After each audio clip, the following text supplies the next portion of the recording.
افلا يتدبرون القرآن۔ میرا نام سید ناظر علی ہے۔ آج جو گفتگو کرنی ہے آپ سے وہ قرآن کے اوپر کرنی ہے۔ یہ قرآن ہے۔ قرآن یہ کتاب کسی انسان نے نہیں لکھی، یہ اللہ تعالیٰ نے نازل کی ہے۔ یہ وحی کے ذریعے محمد صلی اللہ علیہ وسلم پر نازل کی ہے، اور اللہ تعالیٰ نے اس میں انسان کے لیے، تمام انسانوں کے لیے، صرف مسلمانوں کے لیے نہیں، تمام انسانوں کے لیے ہدایت، ڈائریکشنز اور گائیڈنس دی ہے۔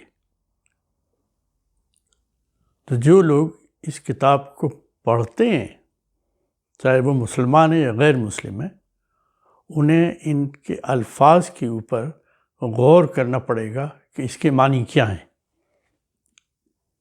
معنی سمجھنے کے لیے بہت ضروری ہے کہ ان پر غور کیا جائے، سمجھا جائے، اور اس کے بعد اس پہ عمل کیا جائے۔ اگر عمل نہ کیا جائے اور صرف پڑھا جائے اور انگلی پھیر کے الف لام میم سے الناس تک جائیں تو وہ کوئی فائدہ نہیں پہنچائے گا۔ اس کی مثال ایسی ہے کہ کوئی بھی شخص بیمار ہے، وہ ڈاکٹر کے پاس جاتا ہے، ڈاکٹر اسے نسخہ لکھ کے دیتا ہے، وہ گھر جاتا ہے اور نسخے کو بڑی پیاری آواز میں زور زور سے پڑھتا ہے۔ ماں پوچھتی ہے، بیٹے تم کیا پڑھ رہے ہو؟ وہ جواب دیتا ہے کہ میں نسخہ پڑھ رہا ہوں۔ آپ سوچیں کہ نسخہ پڑھنے سے بیماری دور ہو جائے گی، یا اس کو نسخہ لے کر فارمیسی جانا چاہیے، دوا لانا چاہیے، اور ڈاکٹر نے جس طرح ہدایت کی، اس کے استعمال کی، اسے اسی طرح استعمال کرنا چاہیے، تب یقیناً وہ بیماری اس کی دور ہو جائے گی۔ ہم لوگ کتنے عقل مند ہیں، اپنے زندگی کے معاملات میں غور غوص کرتے ہیں، فکر کرتے ہیں، مشورہ کرتے ہیں اور مسائل کو حل کرتے ہیں، لیکن جب قرآن کا معاملہ آتا ہے اس کو صرف انگلی پھیر کر الف لام میم سے الناس تک جا کے سمجھتے ہیں ہم نے اپنا فرض ادا کر دیا۔ نہیں، یہ قرآن انگلی پھیرنے کے لیے نہیں آیا ہے۔ آپ کی زندگی کے جتنے بھی مسائل ہیں ان سب کے حل بتانے کے لیے آیا ہے کہ کس طرح حل ہوں گے۔ اگر ہم اپنی زندگی کے اندر خوشیاں حاصل کرنی ہیں تو ہمیں قرآن کو سمجھ کر پڑھ کے عمل کرنا ہوگا۔ پھر دیکھیں زندگی کتنی بہترین گزرتی ہے۔ اللہ تعالیٰ قرآن میں ایک جگہ نہیں، متعدد جگہ کہا کہ تم عقل استعمال کیا کرو، سوچا کرو۔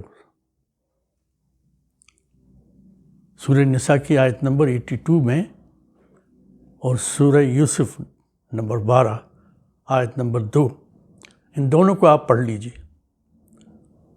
اللہ تعالیٰ بہت صاف الفاظ میں کہتے ہیں کہ تم اپنی عقل استعمال کیا کرو۔ تم بے سوچے سمجھے صرف سمجھتے ہو کہ قرآن کے الفاظ پہ انگلی پھیرنے سے تمہارا فرض ادا ہو گیا اور تمہیں زندگی کے مسائل حل مل گئے، ایسا نہیں ہے۔ میری گزارش ہے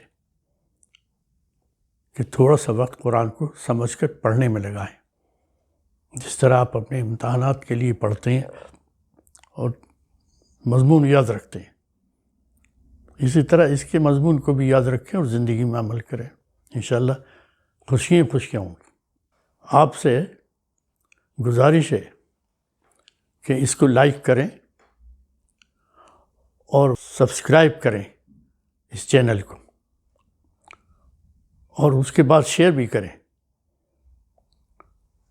وہ جو آپ ثواب کہتے ہیں نا، ثواب کا مطلب یہ ہے کہ تم جس اچھے کام کو خود کر رہے ہو لوگوں تک پہنچاؤ، ان کی زندگی کے اندر خوشیاں ہوں، اور یہ خوشیاں جو اس کو ملیں گی یہ ثواب ہے جو آخرت میں بھی کاؤنٹ ہوگا اور زمین کے اوپر بھی اللہ تعالیٰ نے کا کاؤنٹ کریں گے۔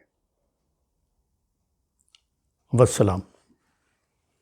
افلا يتدبرون القرآن